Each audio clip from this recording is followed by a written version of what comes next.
This is Endgame, and I'm Amanda Cassett. In this episode, I speak with Curtis Yarvin, founder of Urbit, infamous blogger once known as Mencius Moldbug, who coined the term red pill, and influential thinker cited by Peter Thiel and JD Vance. We, and really he, while I occasionally get a word in, talk about the limitations of democracy, America's oligarchy, whether China's winning, Trump, Elon, and vibe governing. Later, we pivot to crypto, where tech went wrong, and why Yarvin thinks Urbit deserves your attention. Thanks for being on. Appreciate it, Curtis. How are you? Thanks for coming on. I'm good. All right, let's dive in and get started. I want to just jump right in with, is America currently being made great again? Is America currently being made great again? I would say, there are good things that are happening and bad things that are happening. The sort of the number of assumptions in the phrase "make America great again" is difficult. I think that more energy is required, and more, not just more energy, but also more strategy is also required. I'm not, unhopeful that the people in charge could provide more of both. But I think that in general, the problem with making America great again is, frankly, that people just underestimate how far it's fallen.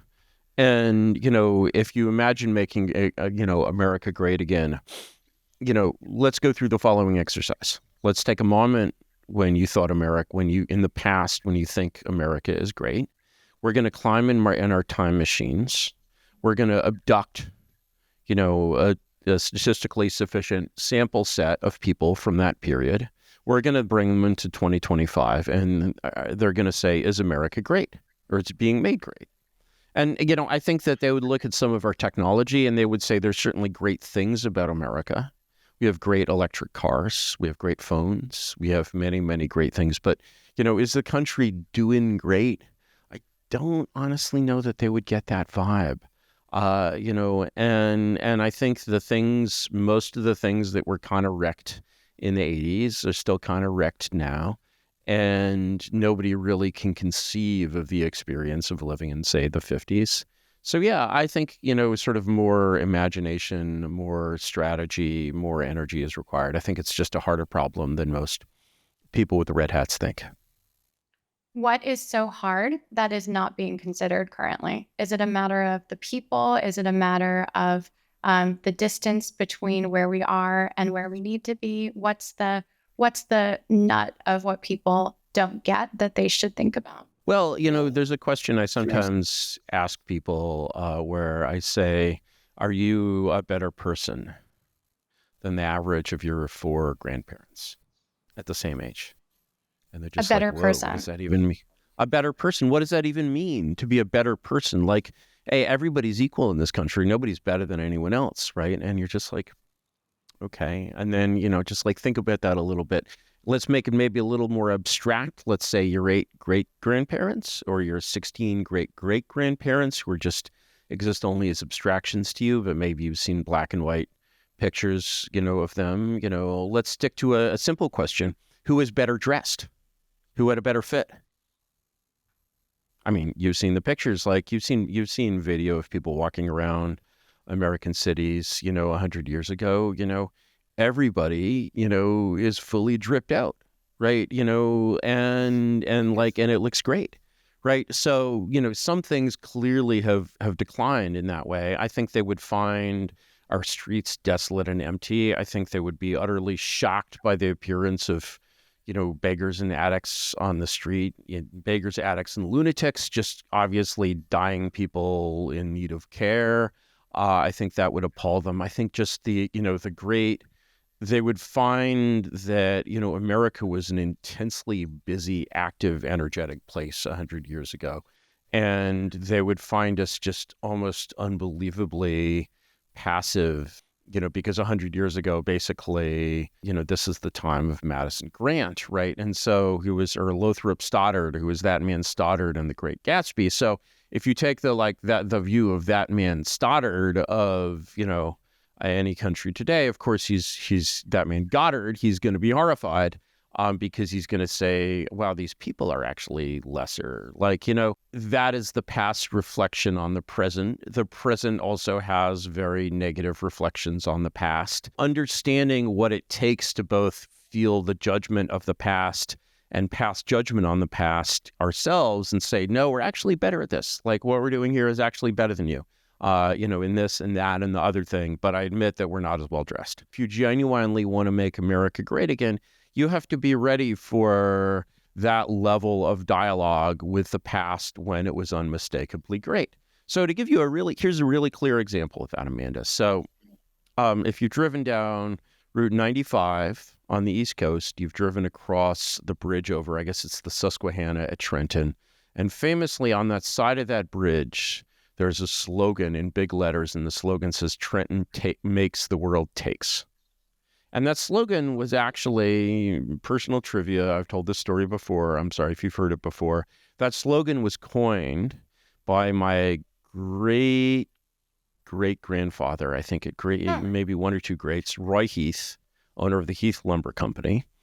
And it really doesn't make sense now. And it made sense then because basically New Jersey 100 years ago was basically China. It was basically, the heart of the manufacturing world. Its production had just totally outstripped the old world. Everything was made there.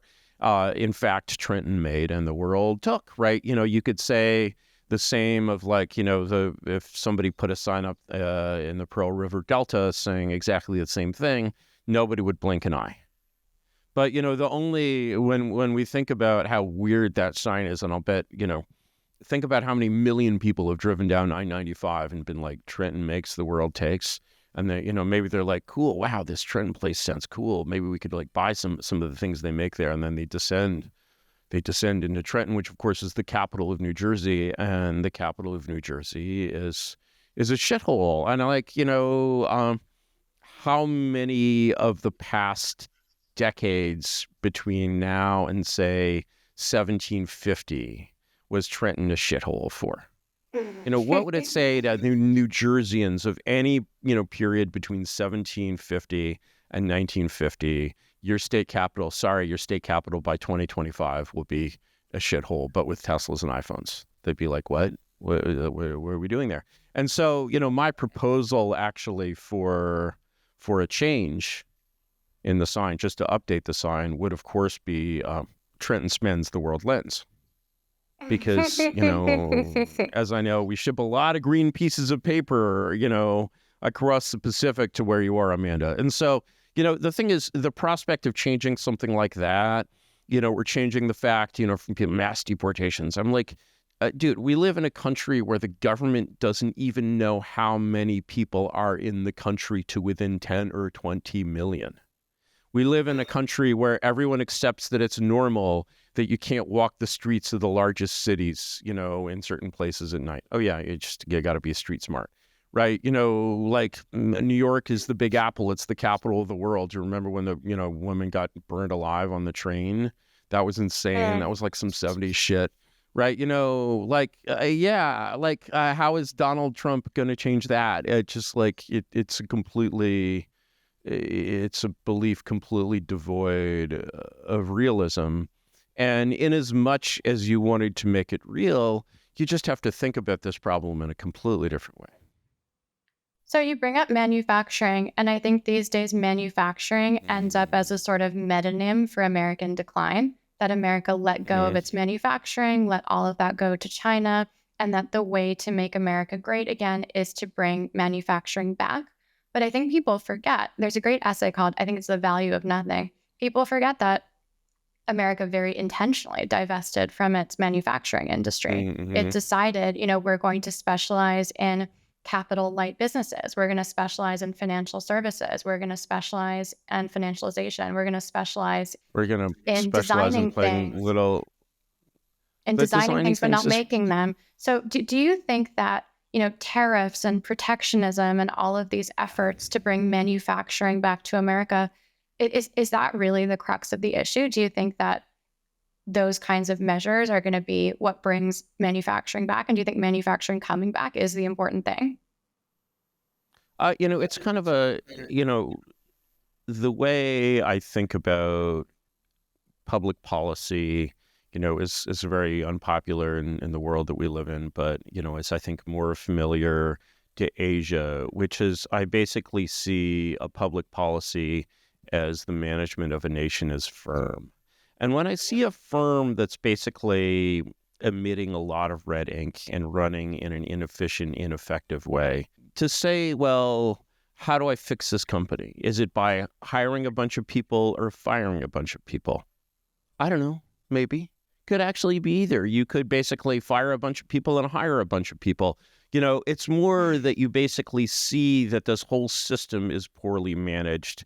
And basically, the first thing to do is to sort of repair the principles on which it's managed. Now, one of the things I think you can really say for Donald Trump from an economic perspective, the most economists are American economists and European, Western economists are very dismissive of, is he's constantly describing the balance of trade in terms of profit and loss.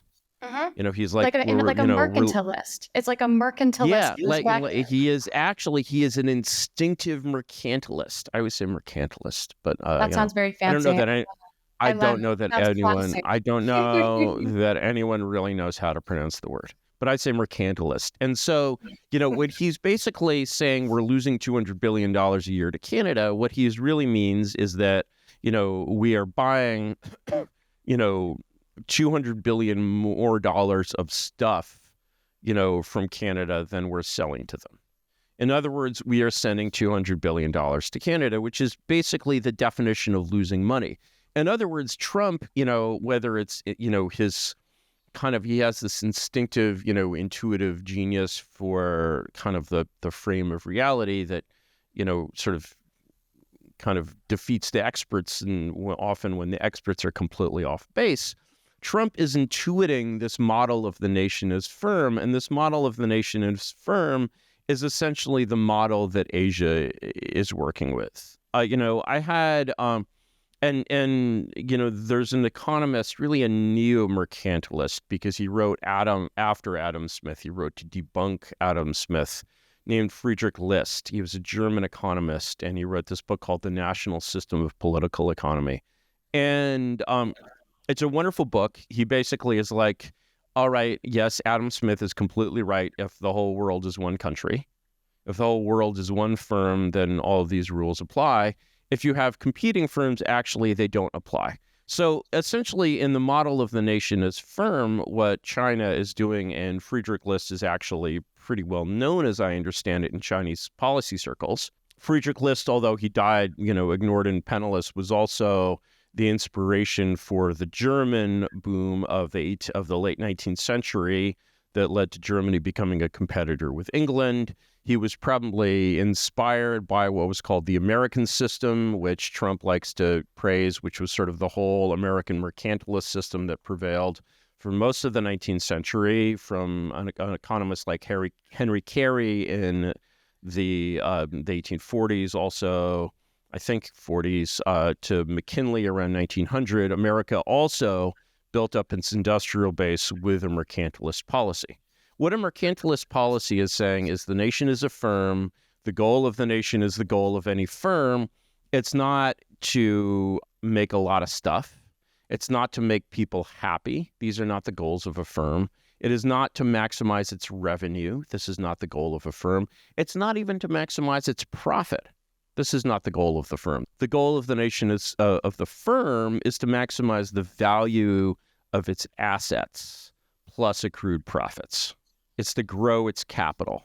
And the thing is, what China is doing, for example, by manipulating its currency downward, it's lowering its prices. It's running an immense trade surplus, which is a profit. But more than anything, it's built an enormous capital base of manufacturing ability, which is just, there's only a few things that Chinese manufacturing basically can't do. They can't generate extreme ultraviolet light, and so they can't basically make rockets that land on their tails. And I don't know how far they are behind. And there's a lot of the semiconductor process that they haven't, completely Chineseified. But these are like 5 to 10 year leads, at most. And so what America did was basically behaved as if it wanted to maximize the satisfaction of desire, maximize the pleasure that it could give, to the human beings who inhabited it. And so it basically said, wow, if other people are willing to do the manufacturing and do all the work, because, GDP is a measure of the aggregate utility produced by a society. And work, of course, is a disutility by definition, is the disutility of labor. Anyone who's done Econ 101 will know of what I am speaking.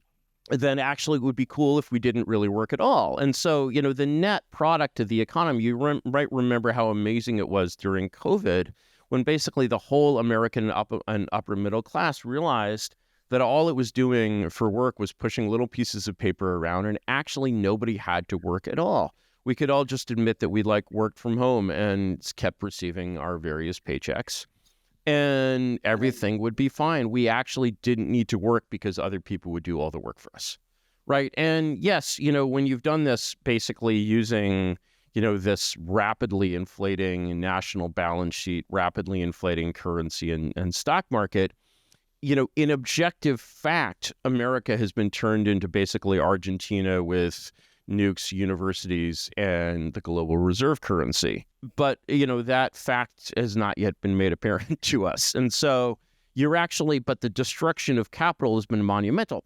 So if you want to bring that capital back using tariffs, okay, yes, tariffs, it's like what I said earlier about hiring and firing people. Yes, tariffs are a legitimate tool of national policy and a very important tool because basically, a really effectively done tariffs, and I like the Warren Buffett system of doing tariffs, which is something called import certificates, because it doesn't involve, the president picking a new tariff rate every 3 days. All of that is part of a serious policy, and if you want basically a serious, the level of state policy and state involvement it would take to restore the whole American supply chain, to build a domestic supply chain that could really compete with China's, is a monumental national undertaking. It involves vast quantities of making certain kinds of things easier. It can't really be done with 1970 in many ways, with 1970s, Carter-era environmental permitting. I mean, you're basically trying to bring back a manufacturing base to a country that can't even build one high-speed train from LA to San Francisco, right, in 30 years and for $10 billion, right? And so the thing is, the problem of solving that, the problem of restoring a country that's in that state, that's at that level of its ability to accomplish things, is a monumental effort. And the idea of doing that without a level of complete authority over a unitary executive is also fairly inconceivable. So they're taking power, but not enough. And they have no particular picture of what to do with it. There's still this sort of wading into the Rubicon, fishing in the Rubicon kind of pattern where, the destruction of USAID, for example, is sort of this clear sign, wow, we can destroy agencies. If you basically follow that up with rapid fire, especially if you destroy and replace things, you have to just keep moving and accelerating so fast that, when they shoot at you, all their shots are hitting behind you. You basically have to do a bigger thing every day, and you have to be basically completely sure of your right to do that. You have to know that when you do it right, you're basically building everybody's love. Instead, they're doing these things where everybody who knows anybody who works in the sciences or the biomedical sciences are just they've just broken into the temple and they're just throwing, hammers around and smashing the glasses and just, doing mayhem. That is not, just inflicting mayhem on these people in these institutions, guilty though they may be, is not the way to use power. And still more important, it's not the way to cement power, because any influence that Trump has over the government is still it's very atypical. They're like, he's actually trying to be president. That's so weird. He's trying to reactivate power structures that haven't functioned in 80 years since FDR. And it was like, actually that time lapse is very similar to the time that elapsed between when like George III started to reactivate some of the things that like James II had tried to do. Like, it's like, it's the shock to the system. And the thing is, the weakness with which the system responded to that shock initially showed you how far you could go if you were doing it in this confident and effective way. But, sort of doing it in this like, okay, this time we're actually going to do things, but we don't really know. Nobody in DC has a picture of what a totally new government would do. One of the things that they do that's a huge mistake is they basically gauge the strength of their own actions by the emotional reaction of the other side. And so, the other side responds to that by, even a symbolic kind of, and anyone who's been in a bad relationship has been familiar with this. Like even a symbolic moment of defiance generates this like explosion of rage, right? And because of this explosion of rage, you come to think that you've actually done something really positive. Maybe you've done something positive for yourself in like trying to escape from this situation. The level of like defiance is the main emotion they have. And defiance is a very primitive political emotion. Like 3-year-olds have defiance. You're saying that they're kind of vibe governing, right? They're vibe governing. They're absolutely vibe governing. And the thing is, and that will only get you so far because their vibe, it's not even governing would assume, governing is what you did in June of 1945 when your tanks had, crushed, the last SS man, to paste. That's governing. The thing is actually what they're doing is having occupied this little beachhead, they are attempting to govern. They are attempting to take power. So actually what it is a vibe coup. And, let me tell you, like, basically, like you can't coup on vibes. That's isn't like there's no historical, like example of like we just vibed our way into a coup, right? It takes like planning. You got to seize the radio station, something. Ludwig wrote Art of the Coup d'etat, or was that Malaparte? They both wrote books on how to do a coup d'etat. Like, there's no vibing in the coup d'etat. I mean, you have to get, and the other thing about basically capturing the state that's really, really important, that they totally neglect is that when you're capturing the state, you have to capture the whole state, and you need to capture sort of all the sinews of power, and basically all the forms of strength need to be on your side because you intend to win, right? And there are 3 forms of power in, as Aristotle said, in political science. There's monarchy, which is the force of authority. Like, for example, every government has absolute authority over all of its subjects. They all have to obey whatever it tells them. That's the definition of government. Some governments internally are based on an authoritarian pyramid structure, the way a company is, and some are not, or some are much less efficient. That is a force that at least, seeing the people in the Oval Office are definitely attempting to exercise authority, which is definitely a thing that hasn't really been done since the death of Franklin Roosevelt. Now, can they exercise authority from the Oval Office? Unclear. They're taking what we call the deep state is essentially the personal regime of Franklin Roosevelt, of the New Deal, without, its dead emperor. And so they're trying to basically reactivate the kind of power levers. And it's like trying to ride a bicycle that's been sitting outside in the rain for 80 years. It's cool that they're trying to do it. Doesn't mean it's going to work, right? And so that's monarchy and that's authority. Then, of course, there's democracy. There's the basically, sort of public opinion, and especially, true democracy is populism. It's spontaneous public opinion. It's non-organized public opinion. Public opinion that's been organized by basically, sort of a top-down structure, whether monarchical or oligarchical. Like think of a demonstration with people waving pre-printed signs. Okay, that's not democracy. Democracy is the hand-lettered sign. And, when you see, the hand-lettered signs, you see January 6th, you see like a bunch of kooks, you see like, weird medical myths circulating on Facebook, you see QAnon, very, very democratic phenomenon, QAnon. You see kind of, very genuine, sweet, well-intentioned people. I mean, I would leave my laptop lying around at a QAnon or January 6th rally, no question, right? These are like good people.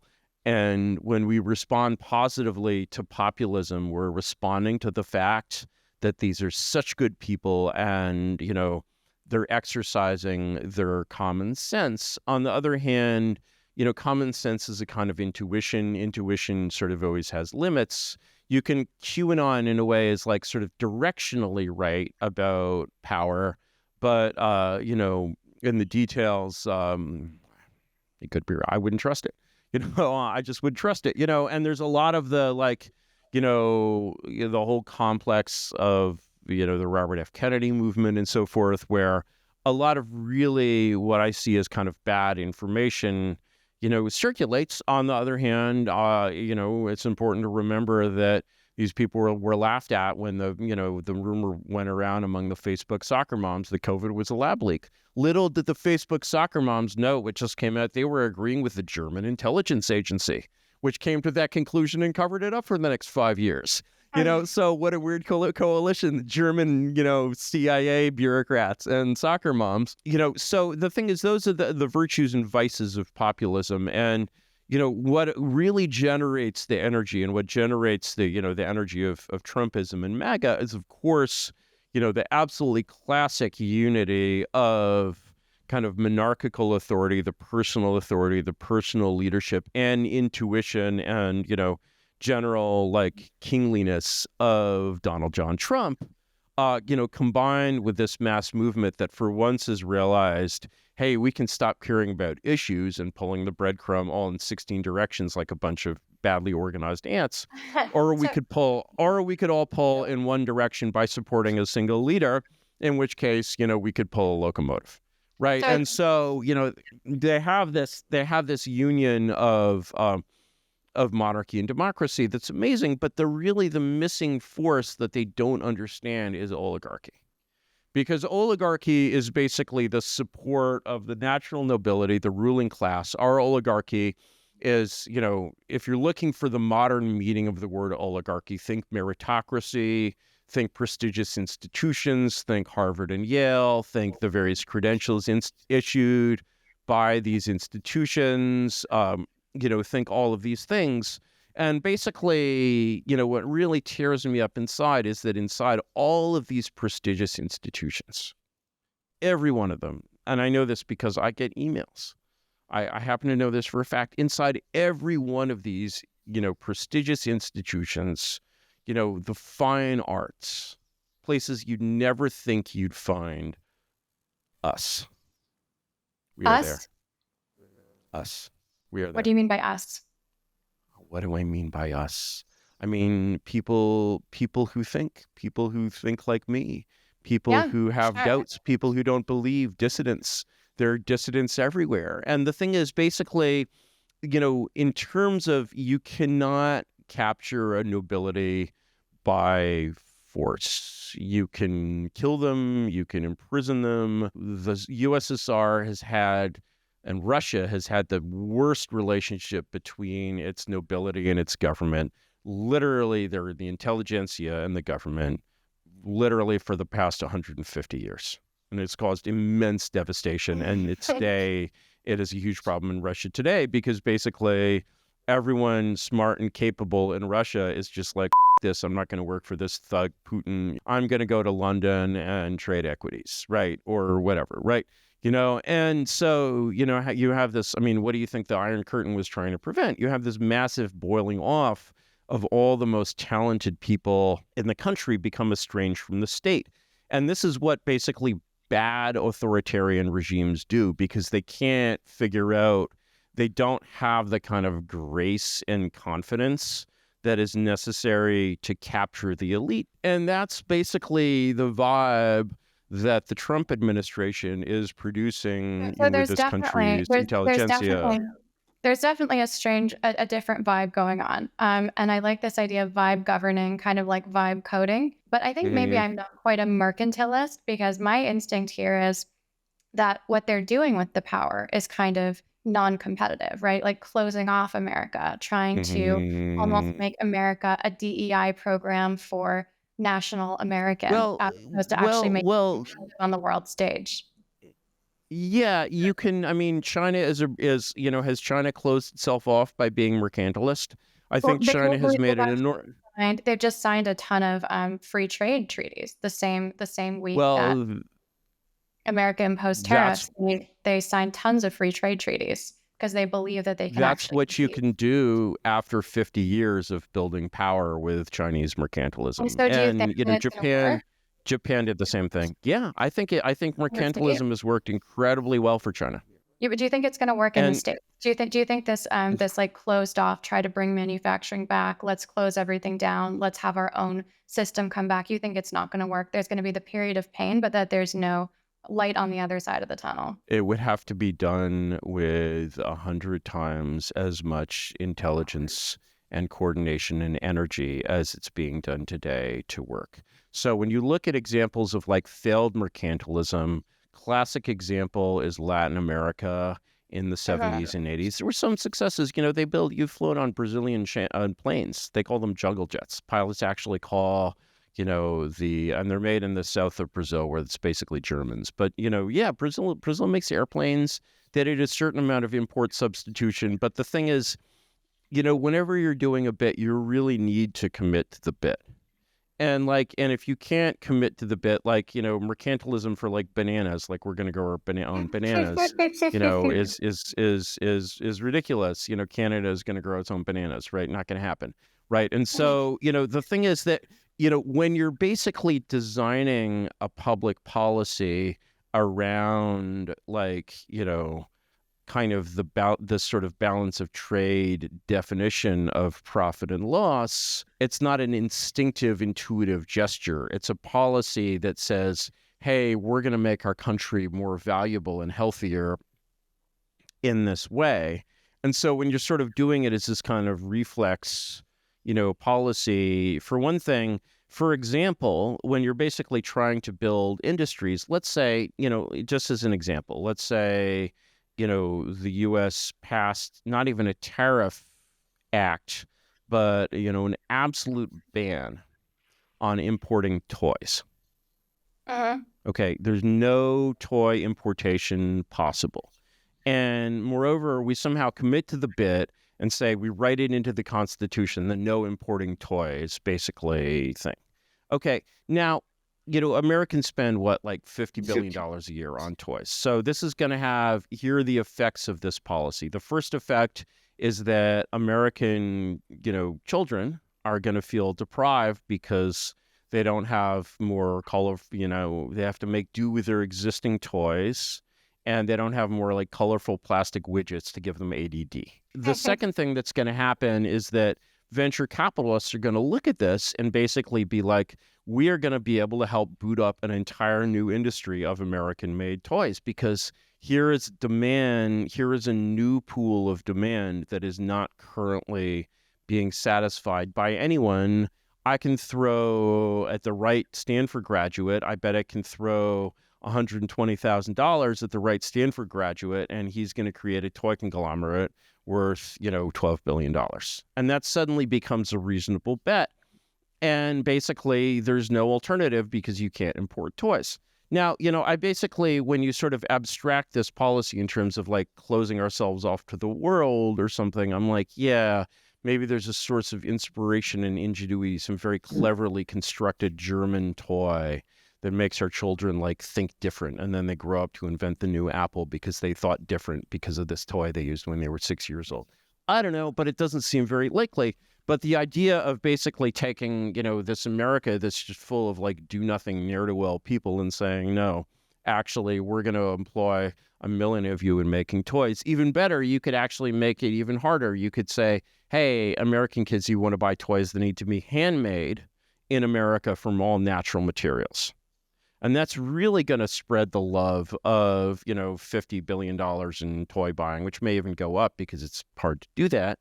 That may even spread the love, even better in terms of now you have to basically take all of these Americans who are just, kind of really very neglected human capital, and they have to learn to like whittle little pieces of wood for kids to play with. And when we go back to the nation as firm, when you think of the nation as a firm, the assets of that nation are basically the land and the people. What we're doing when we give, 1 million people work making toys is we're actually increasing the value of that human capital because we're, turning worthless gooting video fiends, into like, genuine artisans, right? So the thing is, having shown that one, I think with that example, that one example of a mercantilist style policy in this abstract, somewhat schematic sense makes sense, you can see that it is possible for mercantilist policies to make sense. It is also possible for mercantilist policies to be kind of dumb, like saying you can't import bananas to Canada. All that means is that Canadians can't eat banana bread. And unless there's some kind of banana smuggling trade that is created, right? And the banana pirates of Baffin Bay, right? They actually take the Northwest Passage with but yeah. So the thing is, I think that it is possible unless you can poke holes in that thought experiment, I think it is possible for mercantilist policies to be successful, but basically like pulling tariff numbers, out of your butt based on press releases, I think is a pretty poor advertisement for, authority and monarchy as a system of government. Got it. I want to make sure we get to crypto because you're not only one of the most kind of interesting and divergent political philosophers around, you're also an engineer, a technologist. Indeed. Maybe we can talk a little bit, and the founder of Urbit. Maybe we can talk a little bit about crypto. What do you think about the reserve? What do you think about the modern state of the crypto industry and the impact of Trump and politics on that? Oh boy. Here are like, so not only do I know a few things about crypto, but I know a few things about the Austrian school of economics, which is kind of the economics behind crypto, and especially the economics behind the anomalous valuation of Bitcoin, a technically worthless asset. And I was writing a lot about Bitcoin. It has no direct utility. And the way in which an asset gold has direct utility in like manufacturing. Gold has yes, but gold's direct utility does not explain its anomalous price.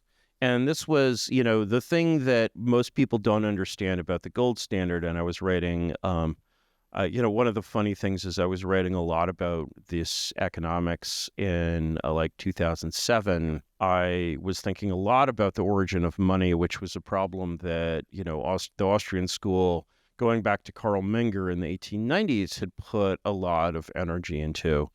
And, gold has utility, but its price is very anomalous, given its utility, and was even more anomalous in the days of the gold standard.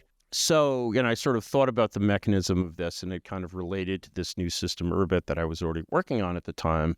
And I realized that sort of the Austrian economics understanding of the formation of money is basically based on kind of a form of game theory that was practiced before game theory existed. If you take what's called the regression theorem of Ludwig von Mises and kind of translate it into the language of game theory, you're essentially kind of standardizing you're standardizing a medium of saving, essentially. And the way you choose that is what game theory calls a Nash equilibrium, which is basically the equilibrium strategy, assuming that everyone else has the same strategy.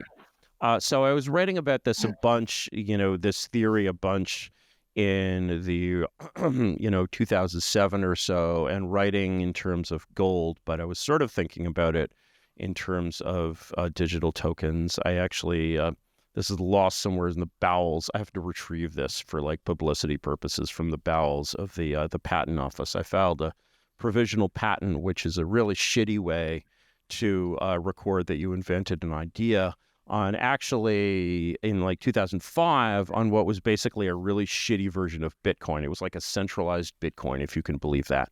And I'm actually glad that no one went out and built this, because it was sort of correct in terms of economic theory, but it lacked the magic that Satoshi added with the blockchain. The funny thing is, though, when I was writing about this, one of the people who was on my blog roll and who I exchanged a lot of critical back and forth ideas, people used to comment on their blogs, was someone named Nick Szabo. So who knows? Who knows? What are the chances? What are the chances? What are the chances? In any case, basically, so I'm sort of not surprised by Bitcoin. Your patent. I'm not surprised by my patent, of course. The provisional patent has no validity at all. But I should dig this up. But the problem of basically monetary standardization is when there's really what ought to be an infamous blog post of me where when Bitcoin is at $1, where I'm like, I explain the theory of how Bitcoin could go to infinity, and then I'm like, but the government will probably shut it down, which could still happen. It could still happen. You think? The government isn't shutting it down. The government's embracing it, which is perhaps its own form of shutting it down and neutralizing it. It's a very interesting kind of strategic situation there, because, I don't think the idea of either situations under which the idea of a Bitcoin reserve makes sense, but it's just a vibe. Once again, it's just a vibe and not a strategy.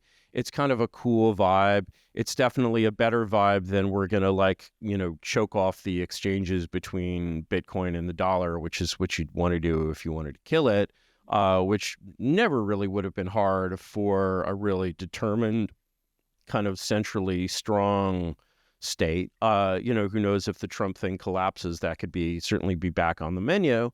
But, I certainly, understood the reason, or what I think is the reason why, Bitcoin went from $1 to, what is it now, $65,000? 82 at 82, 82. Holding steady in the 80s. But yeah, no, I made a presentation at a well-known, saying fund when it was at 30, like explaining this, and somebody whose name will not be mentioned, was like, you're saying it could go to even to 80 or even higher.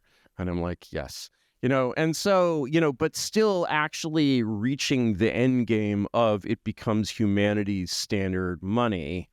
There is another couple orders of magnitude there to climb, and it could still go to zero, is what my model says about Bitcoin. Then the question is, what about all the other cryptos? Or unless you want to go deeper into the Austrian economics, because actually Orthodox Austrian economics basically means that actually you have to have some initial value to basically undergo this monetary standardization process.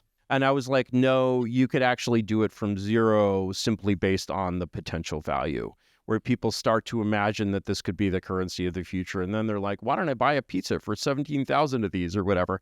Right. And you're just like slowly on the way up, up the exponents. I actually designed, unfortunately, no one is as crazy as me. The right way to do a notation for a currency that should experience exponential deflation is an exponential notation. And so instead of having instead of denominating it in terms of treating it like a coin or like a dollar, you would basically say you'd have a bit width. So you'd say like 2 to the 34th plus, X of Bitcoin, and you could express that in a way that would, 1B33, right? Would mean something, right? Nobody's as crazy as me. Bitcoin does not use an exponential notation. I'm not Satoshi, and Satoshi basically, by inventing the blockchain with mining, I should have invented. So you're not the blockchain, Satoshi, but I but didn't. you did I'm not start Satoshi. Urbit. I'm not Satoshi, but it's entirely possible that I inspired the blockchain economics. And I still don't think people really understand the Austrian economics of Bitcoin. But I had my own project, which perhaps we So should move to. you recently took back the reins at Urbit. Tell me what you're trying to accomplish there and how that's been going. So I took back the reins at, to be exact, the Urbit Foundation, which is one of many institutions involved in Urbit, which is, one of the cool things about Urbit is that it's not one of these projects with like a single leadership that it's more like kind of a collection of warring tribes like the Gauls and like So it's early not a early monarchy. It's not your ideal expression It's not of at all. power. It's not a monarchy. It's not. It was never designed to be a monarchy. It was designed to be an oligarchy, which has kind of worked in some ways beyond my dreams, in that it has caused many of the problems of oligarchy. And I'm like, wow, I study this disease, and here I am spreading it.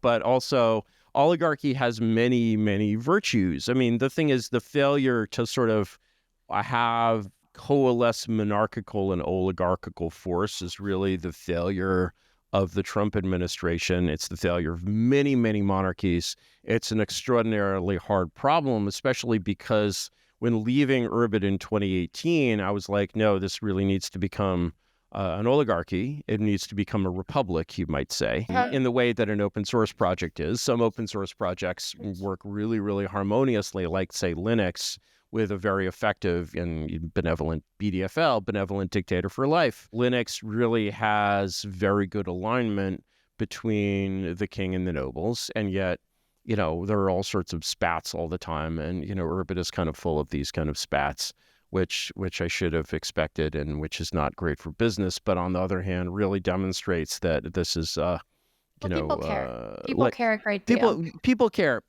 And one of the things about something like Urbit, by the way, one of the really, ironically, I'm not a supporter of this regulatory regime, of course, but there's this thing called the Howey test, which is the test for whether something is a Yes, security. our It's favorite farmers back in Florida.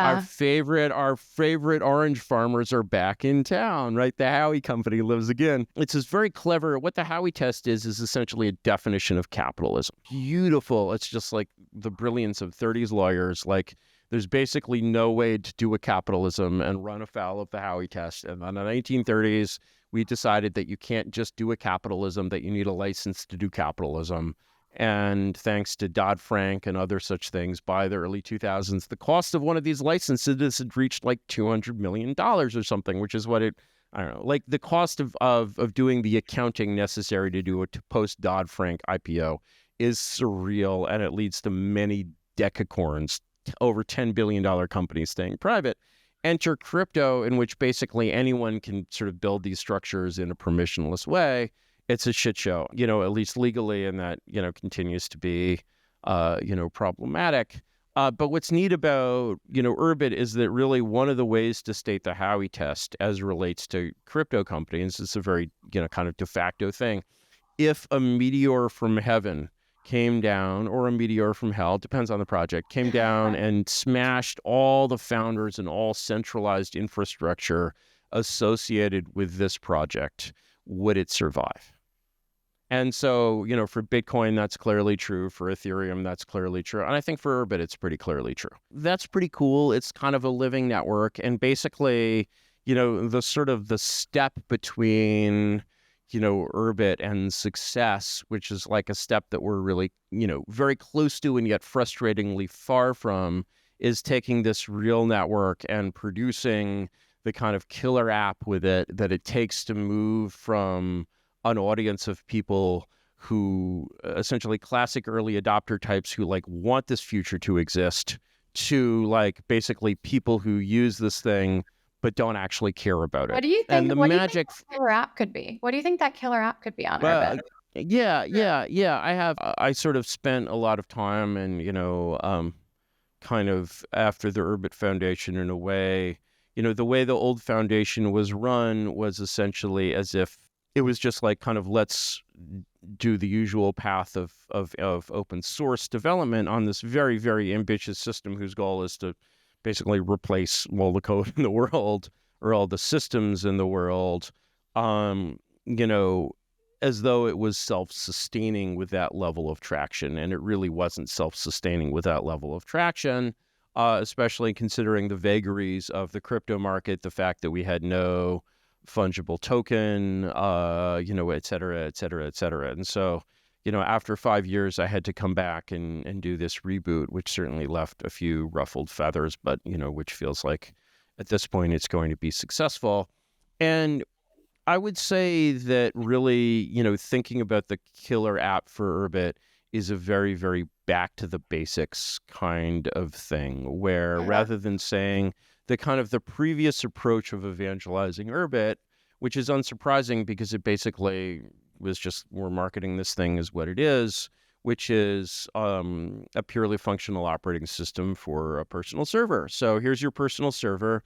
Wouldn't it be nice if we all had all of the data on all of these apps we use, instead of, you know, we have, you know, 30 apps on our phone, the back ends of these apps are in 30 different data silos on 30 different, you know, the app keeps your own data on the corporate server of the app. What if you had your own single server and you just installed software, and you had 30 apps running on your server, and they all kept their data in one place, and you could connect all of that data. You could train an AI on all of that data. You could basically own your own data. Nobody could see your data. Nobody could snoop on your data. Nobody could sell you ads. Wouldn't that be wonderful? We've created a platform where this actually works. You can get this, you know, cloud server. By the way, it's a purely functional server. It has nothing in common with like 1970s Unix operating systems. It's wonderful. This is the future. Come join us. And it turns out that if you basically recruit people by inspiring them, you get a lot of people. It's very inspiring. This future should actually be there. But the people are there because they're inspired. They're not there because they found a thing that they want to use. Well, okay, you're an operating system. So actually creating the things that people want to use is somebody else's job. So, you know, let's just support the platform, and the ecosystem will come. If we build it, they will come. It's what I call Kevin Costner economics.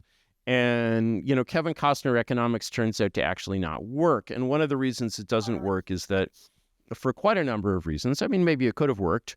But, you know, the thing also about a young platform is that it really needs to be like designed. Everything needs to be made smooth end to end. It's just, imagine if you were basically trying to do the first generation iPod, and you're like, okay, what's an iPod? An iPod is a little computer with a hard disk, you know, that you can hold in your hand. So the computer will, you know, will need a keyboard. It will boot up and it will run Unix, and then you'll run the music app, and you'll plug in a hard drive. We'll have a slot where you can plug in a hard drive that's sold separately. And, you know, and there has to be a graphic equalizer. Maybe that will, I mean, you just get this monster, right? And, you know, so like, actually there's like, first of all, and this choice had already been made, you know, by Tlon, the original Urbit company run by my good friend Galen Wolf-Pauly, which is pursuing a slightly different tack. I won't pitch for them. I'll let Galen do his own pitching, but you know, they basically come to the same conclusion in a slightly different way, and our efforts are really complementary. You have to basically go back to basics. You have to build something that people want that's truly end to end.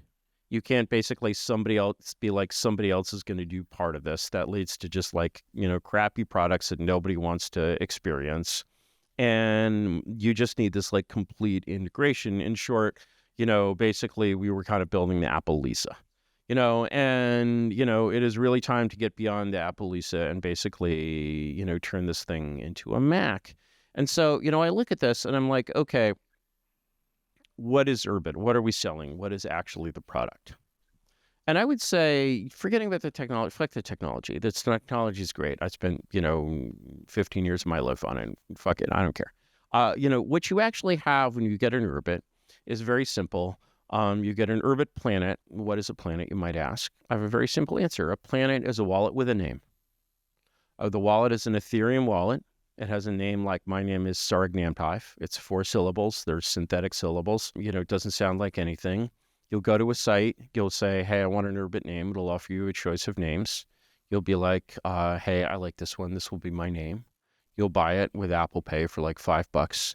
And, this is your name. This name is a name that you own, can never be taken from you. It's a blockchain name. It's like an ENS name, except it's somewhat better for a couple of different reasons. One is that you can't own an ENS name. You actually only rent an ENS name. You have to go and renew it. Second is that, when you have a wallet that owns an ENS name, it's exactly that. It's a wallet that owns a name. That's just weird. Yes, you can pay some people by ENS name. You can't pay other people by ENS name. You certainly can't send a text message to an ENS name unless with various, individual things that have tried to do that. But it's just not, it's sort of not this kind of integrated thing. What you're getting when you get an Urbit identity, when you're getting a name like Surignanpive, you're getting an Ethereum wallet with a name. That wallet is going to be a basically extremely bare bones wallet that's oriented towards payment rather than oriented towards being like a casino. That's basically makes basic payment operations kind of Venmo simple. That's like really, really dumb and easy to use. What it is an autonomous economic identity. And so you get this identity, just the identity. It's just, there's no technology in just getting an Urbit name. It's just an NFT on Ethereum. There's nothing magical about it. It uses token-bound accounts to have, a balance associated with it. And the simplest, most basic service is you get a name, your friend gets a name. You can send your friend dollars by name. Of course, there's a lot of the kind of new generation of cloud wallets, Coinbase, Smart Wallet, and so forth that are sort of catching on to this thing of, hey, wow, wouldn't crypto be nice if we just send money to people by name? There's sort of nothing special or different or, very smart about that. It's just that if you make the whole viral loop very, very smooth and you basically, sort of solve all of the basic problems of someone who basically wants to participate in kind of the same kind of informal economy behavior that people use Venmo for all the time, but would rather use crypto, that's a way to do it. And by the way, one of the other things about, Urbit as a wallet with a name is it's also a great brain wallet. Because, what we did is brain wallet. Brain wallet? What does that mean? Brain wallet, meaning a wallet that you can store in your head just by memorizing a 16-syllable string. So, it's basically like Surignanpive, but it's like, Surignanpive Telsur Tadres, except it wouldn't be Surignanpive. That's your secret. If you can memorize that, that's basically your universal recovery code. We'll help you memorize it. We'll store it in a passkey on your device, and we'll periodically prompt you to memorize it. And then you'll basically know that even if all your little doodads get wiped out by a cosmic ray or an FBI raid or something, you have your wallet in your head. It can't be like guessed, it's a synthetic password, so it can't be cracked. It's hashed so that it's hashed with your name so that we have just enough bits to be safe. And that is a very comfortable way for a person who is running some sort of informal business, I like the term gray market, to basically do business in the crypto sphere. And then you're like, hey, okay, I have this autonomous economic identity. Here's another thing I can do with that identity. I can boot a computer. And you can boot a server which is inside your wallet. It's not actually inside your wallet, but it feels like it's inside your wallet. And instead of just having a token-bound account, you can have a token-bound server. And so Surignanpive suddenly, now that I've started my server, which of course is the real, the whole Arvo OS technology stack here, once I've started my server, basically suddenly, instead of just making these payments, suddenly I have a little QuickBooks on there. I can do accounting. I can actually chat with the people I'm making my little totally legitimate, but informal transactions with, right? And I have all of the basic tools of being kind of autonomous and economic on the blockchain. And when you basically go from these, humble beginnings, I make baskets, I sell baskets to my friends. I order baskets from Colombia and sell them to my friends, informally behind the goalposts of my high school, right? and then you're just like, wow, I can track these payments. I can, sort of, like actually do business stuff. And once I'm basically, and wow, this is actually a general purpose server. I can keep documents on this. I can run eventually in the long run a whole business in a way that where that business is not connected at all to any of the traditional wires of a government or a paper belt thing or whatever. And then with that token bound business, actually, if I sell the token, I'm selling the business. And that literally works. Like, I could have a far-flung empire and sell the token, and whoever bought the token would take control of my empire, and I would no longer have control of that empire. And so actually it's like this sort of future of like, hey, we're all going to build these networks in crypto space, was always the kind of rhetoric of crypto. And then it turned into like, we're going to gamble on monetary standardization. And gambling on monetary standardization is extremely rational, as anyone who's been holding Bitcoin, for the last 10 years knows. Actually, the project of sort of building the kind of rails for economic activity that's truly autonomous doesn't really exist yet. And so kind of driving the product in that direction and kind of doing things, making it good at that, making a really, really smooth viral onboarding loop for that, making it so not only can I start my Urbit from inside my wallet, but ideally that Urbit is running in what's called a secure enclave on a hosting service somewhere. You never should have to think about your hosting service. And you want your hosting service to actually not even be able to look into your server, which is actually quite possible with technology that exists today. Right. And so, by doing that, you're sort of getting to this kind of like, cypherpunk paradise that, people imagine crypto being created. It's just kind of a parallel direction to like the Bitcoin ETF way of thinking of Bitcoin as a store of value. And, I very much believe in store of value theory. That's basically, the Austrian kind of theory of economics is applied to cryptocurrency, but like actually it would be really neat if people could have autonomous economic identities. And so, that's what I think that's a super cool direction. Yeah, I think that's a super cool direction for Urbit. I think that this future of business that lives completely on chain. In the sky. Yeah. Yeah. Yeah, really, and lives, and in the case of Urbit, it's like the on-chain token is completely in control of this off-chain server, which is actually, once you have a secure enclave, that's actually cryptographically sound. Until then, you're trusting somebody. But so it shouldn't, even while you're trusting someone, it should absolutely feel like you're starting a computer inside your wallet. So I wish you the very best on your quest for product market fit with Urbit. I think you're the guy for the job, and I'm very excited to see where it goes. And I'm really grateful to you for spending a little over an hour with me. I really appreciate it. Yeah. I think it's been a really interesting one. This has been really good. My friend Curtis, everyone. Thanks so much.